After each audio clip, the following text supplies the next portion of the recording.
Okay, so most of the projects that I do are funded this way. Without any banks, without any lenders, without hard money involved, anything like that. We call this the equity partnership model. And in the training program that we offer, we really get deep into this. There's many classes on this because there's a lot of legal things that you need to know in order to raise capital. All right?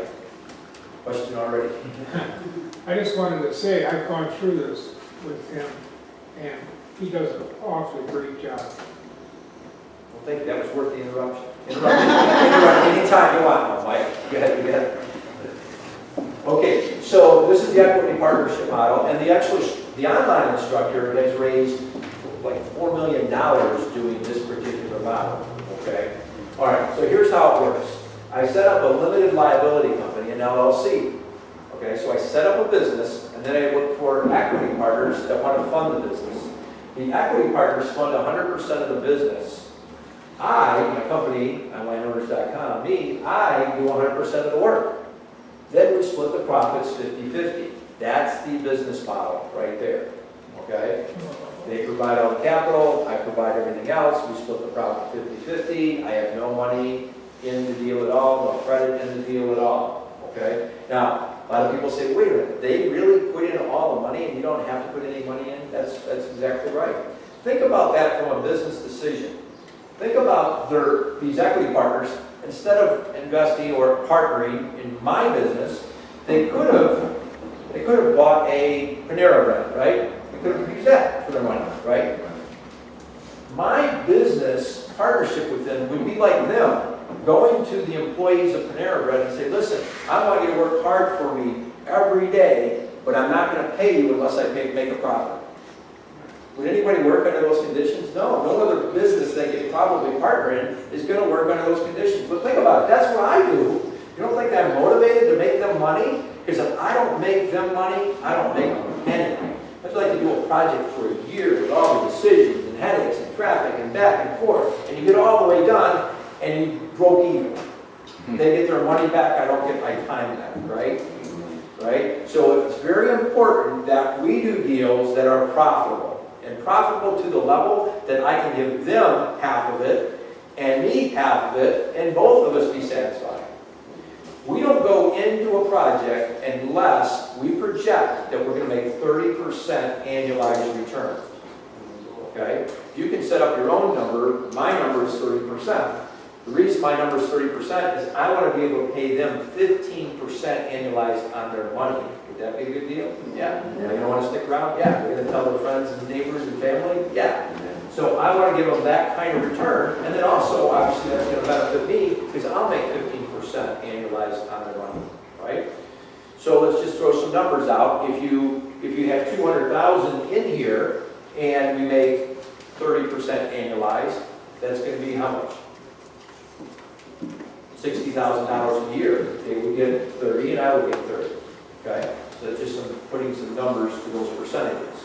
Okay? If we do 2 a year, okay, it's still going to probably be that 30% because I always work it on an annualized number. The reason I talk annualized is because that's what everybody else is comparing interest rates to, right?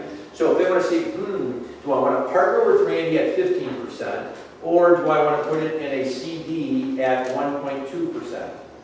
Okay? I want it apples to apples, or do I put it in money market at 5% or whatever? So I want to annualize my numbers so they can compare apples to apples and risk and reward. Okay? So that's why I always calculate that for them. Okay? So if we do a project in 6 months, they should be getting 7.5% in 6 months, and then the second one 7.5% in the second 6 months. But it's an annualized number of percent. Yeah. What's the average time of from beginning to the end?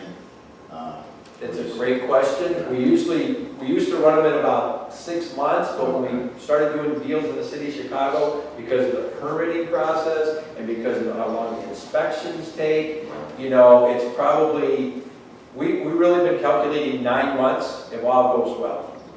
Close to close, okay? And 7 of those months is the rehab part of it. Okay.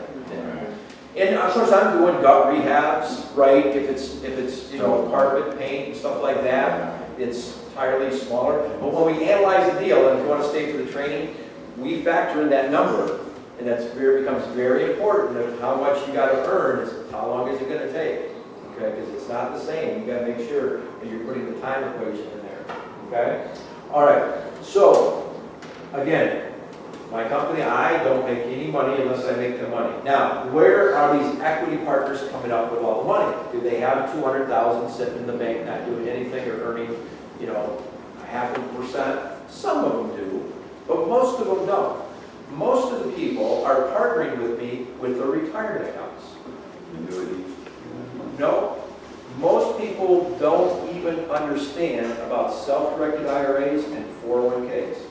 They have no clue. And their financial advisor normally doesn't tell them about it.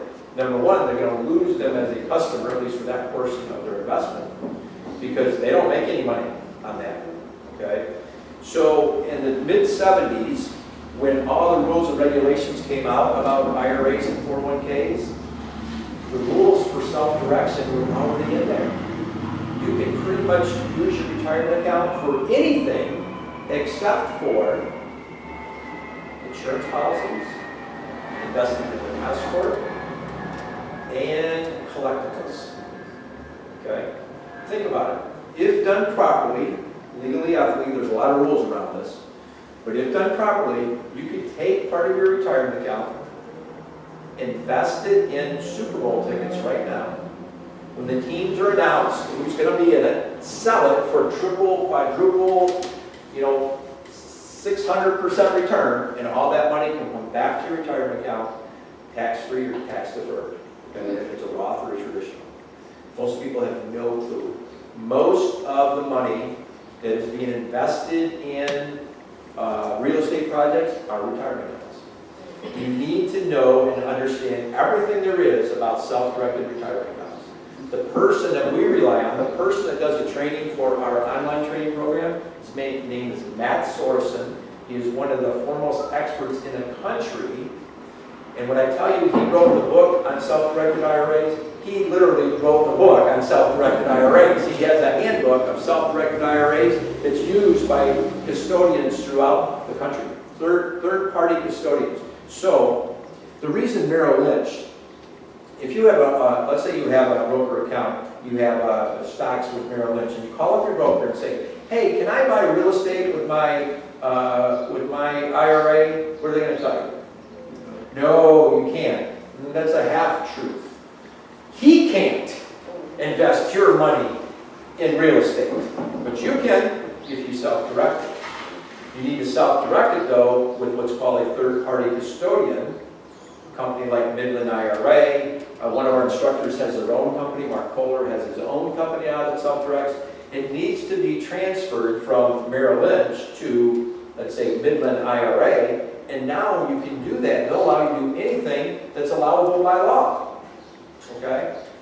The reason collectibles, so you remember the collectibles, the reason why collectibles is not allowed is because they found that people were buying very expensive wine collections as a collectible, but when they were done in a few years, that became a collection of bottles. You know what I mean? You're using their retirement account to buy some expensive wine, and they cut out of that one real fast. So there's a lot of rules, regulations you need to know, because if you do it wrong, you're going to jeopardize that person's retirement account. And the reason I'm harping on retirement accounts, because if you're sitting there not already wealthy with as much money as you want for real estate, is there anybody in the room that has as much money as they want already that they want to invest in real estate? I don't. I know that. Okay, I want to do a lot more than what my resources allow me to do. So knowing self-direction IRA is so important. You know that it's estimated that there's about, last number I heard was about $28 trillion in retirement accounts in the U.S. You probably know this number better than I do. But I think the last report I heard was about $28 trillion. They believe that that's the largest single source of wealth in the world is in U.S. retirement accounts right now. One single place where it's at. Of the 27 trillion, 7 trillion, approximately 7 trillion is eligible to self-direct. And the reason I say eligible is not all 28 trillion are. You mentioned annuities. Annuities cannot directly be put into a self-directed IRA or 401k. Okay? They would have to probably cash that out, then put it in, okay? Many plans have restrictions.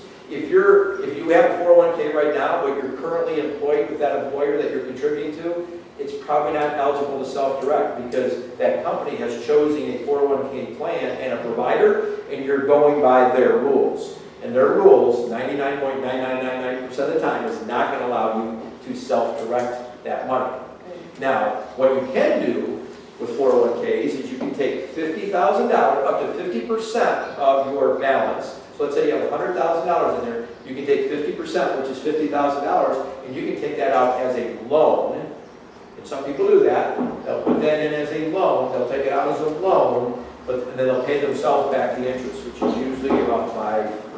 But they'll pay themselves their own loan back. So they'll take the retirement account back. So that's one way to do it. The other way, of course, is if you don't work for that company anymore, it's eligible now to self-direct. Okay?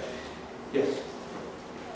Not to nitpick, but in the equities area for real estate, are the REIT things still available? Yeah, and I'm not an expert at that. I really don't know that much. But that is a way to invest in real estate kind of indirectly with a group of people that are also investing in real estate. Yeah. A little different model. And also we're looking at crowdfunding for my team and some bringing it to other people that are getting trained by us. So we're looking at that model as well. Anyway, on this, okay, so and this is also important. We're going to stay on this. So let's say we needed, and my minimum is $200,000 in any of my LLCs, okay, in order to do it. That's because the flips that I'm doing are basic. They're going to take at least $200,000, right? So that's the minimum. So I could have one equity partner in at $200,000, right? That would allow me, I have one person there and I would be over there, right? So what if I have two people? What would that require each person to put in? 100 and 100, okay? How about four people? 50, 50, 50, right? What if I wanted to bring in 10 people? Could I do that? Bring in 10 people, and how much would each contribute? 20. 20, 20, 20, right? So 10 people over here. Now, with the amount that you know right now, if you were to go out there and you did know 10 people that wanted to do that, would you do that? Would you bring 10 people in? Okay, a lot of nods, most people, yes. Okay, so I will see you either in jail or in court and get penalized about $50,000, and all of the retirement accounts might have all be divested and taxed and penalized, but I know for sure you're going to be in severe trouble with the Securities Exchange Commission because you don't have a securities license, I'm betting, and this is not registered as a securities. Now, even though 10 is not a magic number, it's certainly pushing the law. So what you need to do, and how we teach people, is you want to make sure that this is a partnership, and everything looks, smells, and tastes like a partnership. 10 members over here does not look like a partnership. It looks like an investment, something that you might sell. That's an investment. And they may say, no, 10 people, they don't have enough say, they don't have enough involvement in the business. And as a result, we think you just have investors. Notice I'm not using the word investors. I keep saying partners, partners, partners. If I ever say investors, I try to slap myself in the face. Snap out of it. You do not. It's not the language. That's the language that gets you in jail. All right? So, more than 10 people. Really, they say the gray area starts at about 8. So I try to keep it way under that. Most of mine has 4 or less. Including me would be 5. Okay? So there's also other things you need to do. When someone asks me the question about the partners and deciding on things, I have right in the operating agreement of the LLC states that any decision over $15,000, I have to get unanimous decision. That really covers me, right? Nobody could ever say, oh, they're just an investor, they have no say. What do you mean they have say? They have more say, as much say as I do. Everybody has 100% say. Because if anybody says, no, we're not buying the house, then we're not buying the house. Anybody says, no, we're not taking that offer at $385,000, we're not taking the offer at $85,000. Now, if one member becomes kind of, I don't know how to say it, difficult to work with, chances are the other members are going to buy him out, or I'm going to buy him out, or whatever. So it kind of polices itself. We never have a problem with members not wanting to be all on the same page. But anyway, those are just little things for you to remember that number one, keep out of jail, and number two, emphasize how important being trained is. Because you could have a great heart, try to do things right, but if you're ignorant of law, you can still find out that you're in jail or just never be able to do real estate again. Right. All right, last questions on this. This is how most of my, so of my current 7 project, 5 of them are funded this way. And we have a 6th one already ready to fund, and now we just got to find the vehicle.